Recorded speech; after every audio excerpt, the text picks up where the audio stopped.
Hello friend, कैसे हैं आप लोग।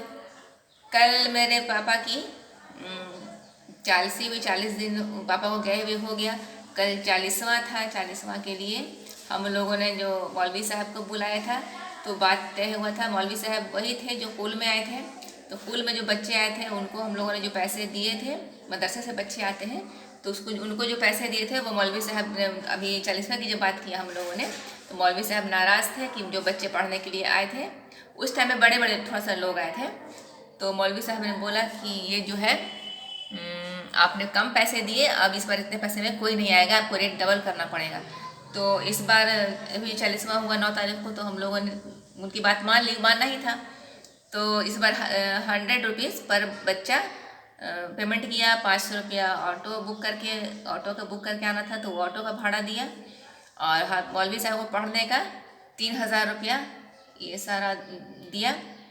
और कपड़ा हम लोगों ने सोचा कि कपड़ा का एग्रीमेंट नहीं हुआ था, लेकिन सोचा कि दे देते हैं कपड़ा।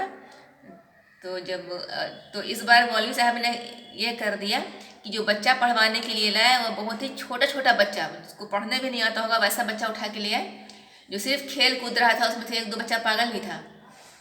तो इस तरह का बच्चा लाए। वो रेट डबल ले लिया, लेकिन बच्चा को हाफ कर दिया। जाहिर सी बात है 10-20 रुपये बच्चों को पकड़ा देंगे। और सब मोहल्ले का लोकल जाहिल बच्चा सब था, वो उठा करके ले आए। एक तो उन्होंने यह गलत बात किया।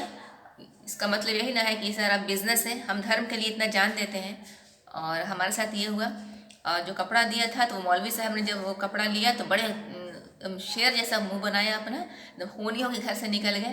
तो एक दो लोग भी आए हुए थे, उन्होंने चेहरा देखा तो बोला कि लगता है मौलवी साहब खुश होकर नहीं गए हैं। तो फिर हम लोग गए मौलवी साहब के पास पूछने के लिए कि क्या हुआ। तो मौलवी साहब गुस्से से पागल हो रहे थे कि ये सब कपड़ा जो है बेकार है। तो कपड़ा में क्या था, कुर्ता पजामा टोपी गमछा ये सब जो रहता है सारा, जो मौलवी लोग पहनते हैं वो सब था। तो मौलवी साहब ने बोला कि ये सब मेरे किसी काम का नहीं, इसको ले जाइए। बड़े गुस्से में थे। तो फिर हम लोगों ने पूछा कि आखिर आपको क्या चीज़ चाहिए, छोटा हो गया साइज़, नहीं तो साइज़ चेंज होके आ जाएगा। तो उन्होंने कहा कि नहीं, हम अपना दूसरे टाइप का पहनते हैं, हम खुद जाते हैं, खुद ऑर्डर करते हैं, खुद सिलवाते हैं, अपना अलग तरह का मेरा रहता है। तो फिर हम लोगों ने फैसला किया कि अगर खुद से बनवा देंगे तो फिर मौलवी साहब को पसंद नहीं आएगा। तो फिर मैं मौलवी साहब को कैश पैसा दे दिया कि आप अपने हिसाब से अपना कुर्ता ले लीजिएगा। और तब कहीं जा कर के मौलवी साहब खुश तो नहीं हुए, लेकिन हाँ चलो। तो ये पहली बार ऐसा तजुर्बा हुआ कि हम इतना मस्जिद और मंदिर बनाने के लिए जान देते हैं, लेकिन जब वही हमने जब उनको बुलाया तो उन्होंने हमारे साथ कोई भी कंसेशन नहीं किया, कोई अखलाक नहीं किया। वो आना भी नहीं चाह रहे थे। वो बड़े बड़े लोगों के यहाँ जाना चाहते हैं जहाँ पर उनकी कमाई ज़्यादा होती है। तो हम यही कहना चाहेंगे, यही तो हमको जो सबक मिला उसका यही है कि भगवान भगवान ज़्यादा भगवान मदद के लिए आते भी नहीं है। तो भगवान के पीछे भागने से अच्छा है कि पढ़ाई लिखाई कीजिए, अच्छे इंसान बनिए, तो अपने आप ही भगवान की सेवा हो जाएगी। अगर भगवान है या नहीं है वो तो पता नहीं, लेकिन अच्छा काम करेंगे तो उसी से भगवान की सेवा हो जाएगी। मंदिर मस्जिद बनाने से ये सब मौलवी लोग का बिजनेस हो गया है।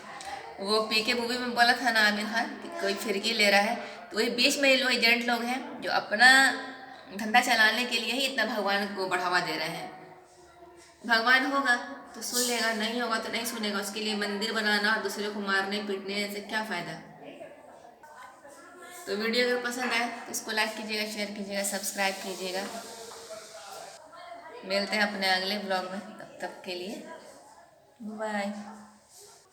खुश रहिए, सेहतमंद रहिए, और अपने पापा का तो बहुत ख्याल रखिए। पापा चाहे कैसे भी हो, अपने पापा का बहुत ख्याल रखिए। मेरे पापा तो बहुत अच्छे थे और सेवा का मौका भी नहीं मिला, चलते फिरते अचानक ही चले गए। लेकिन वो लोग जो मेरे पापा का ख्याल नहीं रख रहे हैं, प्लीज़ प्लीज़ प्लीज़ इस वीडियो को देखने के बाद से अपने पापा का बहुत ख्याल रखिए। अगर कुछ इलाज कराना है, कुछ नहीं है, जब बरसों से टाल रहे हैं, उसको तुरंत कर दीजिए।